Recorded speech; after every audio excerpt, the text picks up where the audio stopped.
इस मोमेंट के ऊपर आपको कौन कौन सी तमाम बातों पर ध्यान देना है, कौन कौन सी छोटी बारीक चीजों का ध्यान रखना है, उसके ऊपर हम चर्चा करेंगे। तो आपको जितनी भी प्रिपरेटरी चीजें करनी है वो मेजरली, ताकि दिमाग पे हैवी लोड की जो आदत पड़ी वो आपकी कब की पड़े, दोपहर की पड़े, जो आपके एग्जाम का समय है। डेली आपको एक दिन छोड़ करके एक दिन क्या करना है, मॉक देना है। मॉक का पूरी तरीके से एनालिसिस करना है। 10 मिनट डेली आपको साइलेंटली गुजारनी है। हाँ, हो सकता है आप दूसरे बच्चे के मजाक में मजे लेते हो या दूसरों के सामने थोड़ा कूल बन के दिखाते हो, ठीक है, ऐसा होता है, ठीक है आप लोग। आई होप आप अच्छे से तैयार कर रहे होंगे अपने प्रिपरेशंस को। अब लास्ट टाइम है तो रैप अप कर रहे होंगे, और जैसे कि आपको पता है अब हम लास्ट वीक में है और लास्ट वीक की ओर अग्रसर कर रहे हैं। तो इस मोमेंट के ऊपर आपको कौन कौन सी तमाम बातों पर ध्यान देना है, कौन कौन सी छोटी बारीक चीजों का ध्यान रखना है, उसके ऊपर हम चर्चा करेंगे। और ऑल द बेस्ट मेरी तरफ से पहले ही आपको अपने एग्जाम्स के लिए। तो अभी हम बात करते हैं बायोलॉजी की कुछ स्ट्रेटेजिक पॉइंट्स पे हम बात करेंगे, ठीक है। लास्ट टाइम पे आप पैनिक ना हो, उनके लिए आपको कौन कौन सी बातों का ध्यान रखना है, उन सभी बातों का ध्यान रखेंगे, ठीक है। तो कुछ बातें हम देखते हैं।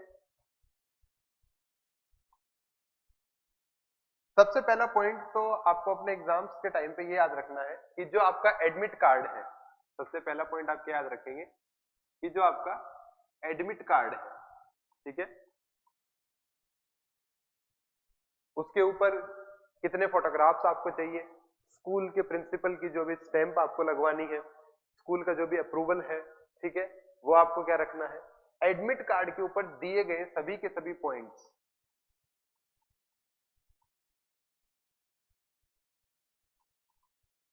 ठीक है, उनको आप प्रॉपर ढंग से पढ़े, क्या क्या बता रखा है। कौन सी आपको सेकंड पॉइंट आपको ये याद रखना है कि यूनिफॉर्म, ठीक है, ये दोनों पॉइंट आपको याद रखना है। थर्ड पॉइंट, अब अगर अपन स्ट्रेटेजिक पे बात जाए, ये दो चीजें तो मेजरली मैं ऐसे कह सकता हूं कि बेसिक चीजें हैं जो आपको ध्यान देनी है। और आजकल आप लोग बहुत इंटेलिजेंट है, आपको पता है कि यूनिफॉर्म, एडमिट कार्ड, जो भी प्रोसीजर है, ताकि आपकी जो भी एंट्री हो एग्जाम के अंदर, उसके अंदर आपको कोई रोक ना सके, ठीक है। थर्ड पॉइंट आपको ये देखना है कि जो टाइमिंग है आपकी एग्जाम का, जो टाइमिंग है वो आपको पता है आफ्टरनून का है, ठीक है। अब आफ्टरनून का टाइमिंग है मतलब दोपहर का टाइमिंग है। तो दोपहर के टाइम पे आप लोगों की नॉर्मली हम ही सभी जो भी है वो खाना खाते हैं, करीबन 12 साढ़े 12 के करीब अपन लोग खाना खाते हैं। और खाना खाने के बाद अपना यही रहता है कि हमको नींद बहुत आती है, ठीक है। तो आपको ऐसा प्लान बनाना है कि जो भी आप खाने की जो डाइट खाते हैं उसमें कोई भी ऐसी चीज नहीं आपको खानी है जिससे आपको दोपहर में नींद आए। फॉर एग्जाम्पल अपन घरों में बोलते हैं कि छाछ, लस्सी, अगर अपन ऐसे फ्रूट प्रोडक्ट्स को अगर अपन खाते हैं तो उससे अपने को नींद आती है। अगर अपन हैवी खाना खाते हैं तो अपने को नींद आती है। खाने का क्राइटेरिया आपको ये रखना है कि जो ब्रेकफास्ट होगा वो आपको सबसे हैवी रखना है, उसके बाद लंच जो होगा आपको उससे कम रखना है, और जो डिनर है आपका उसको उससे कम रखना है। हमेशा ही आपको ये चीज अप्लाई करनी पड़ती है, बट क्योंकि अभी बचपन है, तो आप मेजरली एग्जाम के दिनों में इस चीज को फॉलो कर सकते हैं। और जो आपकी सर्केडियन रिदम है उसको इसी तरीके से बनानी है कि दोपहर में आप क्या करेंगे, आफ्टरनून के आप टाइम पे क्या करेंगे, क्वेश्चन प्रॉब्लम करेंगे, ठीक है। दोपहर के टाइम पे आप क्या करेंगे, जो भी क्वेश्चंस है उनकी प्रॉब्लम्स को सॉल्व करेंगे, ठीक है। जो भी आपके डाउट्स आ रहे हैं उनको क्लियर करना है उसके बाद में। तो आपको जितनी भी प्रिपरेटरी चीजें करनी है वो मेजरली, ताकि दिमाग पे हैवी लोड की जो आदत पड़ी वो आपकी कब की पड़े, दोपहर की पड़े, जो आपके एग्जाम का समय है, ठीक है। ये तो आपको बेसिक पॉइंट्स है जो आपको याद रखने थे। अब आप कहेंगे कि सर जो एग्जाम है उसके लिए अब बायोलॉजी में क्या प्रिपरेशन करें। तो सबसे पहला पॉइंट है आपके पास मॉक टेस्ट, ठीक है। मॉक टेस्ट पेपर, जो भी एग्जाम है आपका, एग्जाम डे जो है आपका, एग्जाम डे जो है उससे 2 दिन छोड़ करके, ठीक है, जितने भी दिन बचते हैं आपके पास में, 3 4 5 दिन जो भी बचते हैं, उसके अंदर आप डेली एक दिन छोड़ करके एक दिन क्या लगाएंगे, मॉक टेस्ट लगाएंगे, ठीक है। यानी कि फुल सिलेबस का जो पेपर टेस्ट है वो आप लगाएंगे। फुल सिलेबस का जो टेस्ट है वो आप अटेम्प्ट करेंगे। अब जब भी आप मॉक टेस्ट अटेम्प्ट करें तो दो क्राइटेरियाज आपके पास में बनेंगे या दो आपके पास अपॉर्चुनिटी क्रिएट होगी। एक आप कहेंगे कि सर मेरे तो 60 से ऊपर नंबर है, एक आप कहेंगे मेरे 60 से कम नंबर है। ठीक है, 60 से कम है और 60 से ऊपर है। ठीक है, ये दो अपॉर्चुनिटी आपके पास में बनती है।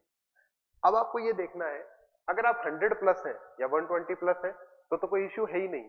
अगर आप इस रेंज में चल रहे हैं, 60 से कम है या 60 से ज्यादा है, इस रेंज में अगर आप चल रहे हैं 60 से ज्यादा और 100 से कम वाली रेंज के अंदर है, तो आपको ये देखना है कि कौन कौन से जो पोर्शन हैं आपके वो वीक है और उनको आप ठीक कर सकते हैं। ठीक है, एक चीज ऐसी होती है जो आपको आती ही नहीं है, आपने 2 या 3 बार अटेम्प्ट 2-3 बार आपने ट्राई किया, आपको कभी नहीं आई, उसको अब आपको नहीं छेड़ना है। ठीक है, लेकिन कुछ चीजें ऐसी होती है, जैसे मान लीजिए कि कोई भी टॉपिक है आपका, केमिस्ट्री, फिजिक्स या फिर बायोलॉजी में कोई ऐसा टॉपिक है जो आपको आता तो है मगर आपके पास में समय नहीं था इसलिए आपने उसको तैयार नहीं किया। तो जैसे ही आपको ऐसा लगे कि मेरे एग्जाम में जो आपने पेपर दिया है, मॉक दिया है, उसमें आपको उसी पोर्शन से क्या लग रहे हैं, क्वेश्चंस गलत हो रहे हैं, जबकि उसको आप तैयार कर सकते हैं, तो ऐसे टॉपिक को आप सबसे पहले तैयार करेंगे। ठीक है, नई चीज अब कोई भी तैयार नहीं करनी है। ठीक है, नई चीज कोई भी तैयार नहीं करनी है, नई चीज कोई भी तैयार नहीं करनी है, जो आता है वही तैयार करना है अच्छे तरीके से। ठीक है, डेली आपको एक दिन छोड़ करके एक दिन क्या करना है, मॉक देना है। मॉक का पूरी तरीके से एनालिसिस करना है और मॉक वही देना है जिसका आपके पास में प्रॉपर सॉल्यूशन हो। ठीक है, क्योंकि पता चले पेपर तो दे दिया और छोटे छोटे हिंट थे आंसर में, आप प्रॉपर उनके आंसर नहीं समझ पाए, तो वो मॉक आपके अंदर सिर्फ पैनिक क्रिएट करेगा, आपको कोई भी गाइड नहीं करेगा। तो ऐसा मॉक सॉल्व करना है जिसका आपके पास में पूरी तरीके से सॉल्यूशन हो या आप सॉल्यूशन उसका ले सकते हैं। ठीक है, तो मॉक देना है आपको। सेकेंड चीज, अगर आपके नंबर 60 से 100 के बीच में, बिलो अगर आप 60 आ रहे हैं तो अभी आपको नई चीजें नहीं पढ़नी है, आपको पूरा सिलेबस कोशिश करें कि आप रिवाइज कर पाए। अगर आप 60 प्लस है तो 60 प्लस के केस में आपको ये ध्यान रखना है कि जो पोर्शन आपका वीक है, जिसको आप तैयार कर सकते थे, उसको आपको क्या करना है, तैयार करना है। ठीक है, नया नहीं तैयार करना है, फिर कह रहा हूं वही तैयार करना है जो आप तैयार कर सकते थे लेकिन टाइम नहीं मिल पाया, या फिर फॉर्मूला बेस्ड प्रोग्राम था, या फिर हो सकता है कि ऐसे सवाल थे जो आपने टिक लगा रखे हैं लेकिन उनको आपने सोचा था कि मैं बाद में कर लूंगा, या ऐसे पेपर के क्वेश्चंस थे जो आपने कर रखे थे लेकिन सोचा था मैं इनको दोबारा एक बार ट्राई करूंगा लेकिन आप नहीं कर पाए, उनको करने का सही वक्त यही है। ठीक है, मॉक देना है आपको। आगे बात समझ में।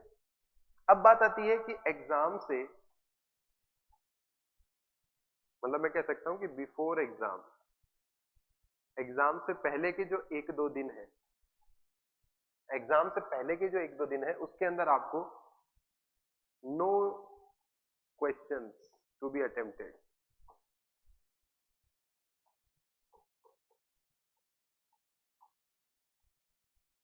कोई भी नया सवाल या कोई भी सवाल आपको अटेम्प्ट नहीं करना है एग्जाम से 2 दिन पहले, या मिनिमम एक दिन तो आपको कोई भी सवाल अटेम्प्ट नहीं करना है। क्यों नहीं करना है, अगर मान लीजिए आपने सवाल किया और मान लीजिए कोई ऐसा टॉपिक था जो आपका फेवरेट था और उसी का ही सवाल आपसे अटेम्प्ट नहीं हो पाया, तो बेफालतू का आप पैनिक क्रिएट करेंगे, क्योंकि हर एक पोर्शन में हर एक टॉपिक के कुछ सवाल ऐसे होते हैं, तो चाहे कितना भी बड़ा धुरंधर हो, प्लेयर हो, कितना भी बड़ा हो, उससे भी वो सवाल सॉल्व नहीं हो पाते हैं। लेकिन एंड मोमेंट पे वो क्या क्रिएट करते हैं, पैनिक क्रिएट करते हैं। ठीक है, तो जब भी आपको लगे कि अब एग्जाम में एक या दो ही दिन है, ठीक है, आपको लगे कि आपकी प्रिपरेशन थोड़ी कम है, थोड़ा और रिवीजन हो जाए, तो मिनिमम एक दिन तो आपको ऐसा निकालना है जिसमें आप कोई भी सवाल अटेम्प्ट नहीं करेंगे। इन दोनों ही दिन आप सिर्फ किसको रिवाइज करेंगे, थ्योरी पोर्शन को रिवाइज करेंगे। ठीक है, या उन क्वेश्चंस के आंसर दोबारा देखेंगे जो मॉक में आपने दिए थे, या जो भी आपने प्रिपरेशन के दौरान जो पेपर आपने किए हैं उनके जितने भी सवाल किए थे और उनके सॉल्यूशंस जो आपने लिख रखे हैं उनको रिवाइज करना है। क्योंकि आपने हमेशा देखा होगा कि जब भी आप किसी एग्जाम को देते हैं तो आपको ऐसा लगता है कि यार ये मैंने किया था लेकिन मैंने इसका आंसर नहीं देखा। बहुत बार ऐसा होता है, ठीक है, क्योंकि आप नेगेटिव को अट्रैक्ट कर रहे होते हैं उस टाइम पे कि वो सवाल नहीं आ जाए, वो सवाल नहीं आ जाए, वही सवाल फिर आ जाता है। लॉ ऑफ अट्रैक्शन काम करता है यहाँ पर, तो आपको ये बात बिल्कुल ध्यान रखनी है। ठीक है, तो कुछ पॉइंट्स तो ये हो गए। अब बात आती है, कुछ बच्चों को पैनिक होता है। ठीक है, कुछ बच्चे घबराते हैं। एग्जाम जब भी देने की बात आती है तो आप क्या करेंगे, घबराएंगे। तो डेली डेली आपको 10 मिनट दिन में साइलेंटली गुजारनी है। 10 मिनट डेली आपको साइलेंटली गुजारनी है। हाँ, हो सकता है आप दूसरे बच्चे के मजाक में मजे लेते हो या दूसरों के सामने थोड़ा कूल बन के दिखाते हो। ठीक है, ऐसा होता है एक। ठीक है, कोई दिक्कत नहीं है उसकी कि ये सब क्या है, ऐसे बैठने से क्या होगा या तो संत महात्मा बन जाएगा, ऐसा कुछ नहीं है। आपको अगर पैनिक होने से बचना है तो खुद को काम करना सीखना पड़ेगा। कम से कम 10 मिनट आपको सिर्फ बैठना है, जिसमें आपको कोई क्वेश्चनिंग नहीं करनी। बस बैठे हैं, मान लीजिए छत पे बैठ गए, छत पे बैठ के अपन बादल देख रहे हैं, पेड़ पौधे देख रहे हैं, अलग अलग पंछियों की आवाज सुनने की कोशिश कर रहे हैं। उससे आपका कंसंट्रेशन पावर बढ़ता है, क्योंकि नॉर्मली जब आप जाते हैं तो आप उनको इग्नोर करते हैं, लेकिन जब आप बैठ के किसी गार्डन में सुनते हैं तो देखते हैं कि यार चिड़िया भी बोलती है, कोयल भी बोल रही है, या पता चले किसी और बकरी की या किसी गाय की, भैंस की या किसी की भी साउंड आ रही है, तो उनको सिर्फ सुनना है। ध्यान देना है कि आप कितना ऑब्जर्व कर पा रहे हैं अपने आसपास के एनवायरनमेंट से। इससे आपकी ऑब्जर्वेशन स्किल बढ़ती है। ठीक है, पावर ऑफ कंसंट्रेशन क्रिएट होता है आपके अंदर।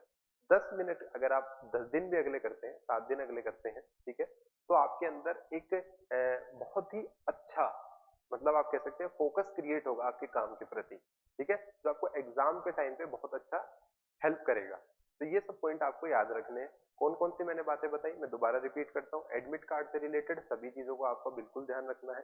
स्कूल से रिलेटेड जितने भी आपको नेसेसरी काम है, साइन जिसके भी करवाने हैं, यूनिफॉर्म क्या पहन के जानी है, एक्स्ट्रा फोटो लेकर के जानी है या नहीं लेकर के जानी है, कितनी बजे एग्जाम है, सेंटर कहाँ है, सारी चीजें आपको पहले ही देख करके रखनी है। फिर बात आती है लास्ट वीक आपको क्या करना है। लास्ट वीक आपको फुल सिलेबस के पेपर के टेस्ट लगाने हैं, यानी मॉक देने हैं। वही मॉक देने हैं जिनके सॉल्यूशंस आपके पास में है।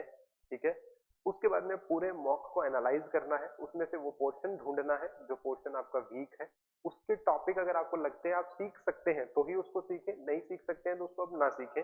जिसको आप सीख सकते हैं उसको सीखें, उसमें इंप्रूव करें। ठीक है, उसके अलावा एग्जाम से एक दिन नेसेसरीली या फिर 2 दिन, ठीक है, कोई भी सवाल अटेम्प्ट नहीं करना है। जितने सवाल कर लिए हैं उन्हीं के सॉल्यूशंस को देखना है और थ्योरी रिवाइज करनी है। ठीक है, हर दिन 10 मिनट आपको बैठ के अपने साथ बिताना है, जिसमें आप अपना कंसंट्रेशन फोकस को इम्प्रूव करेंगे।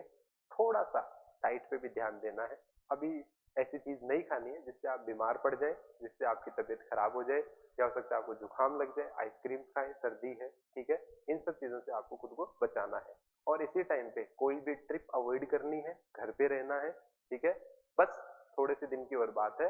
अपनी जो पूरी प्रिपरेशन थी उसमें थोड़ी सी सेंसिबिलिटी, थोड़ा सा डिसिप्लिन अगर आप लगा देंगे तो आपका रिजल्ट और बेहतर हो जाएगा।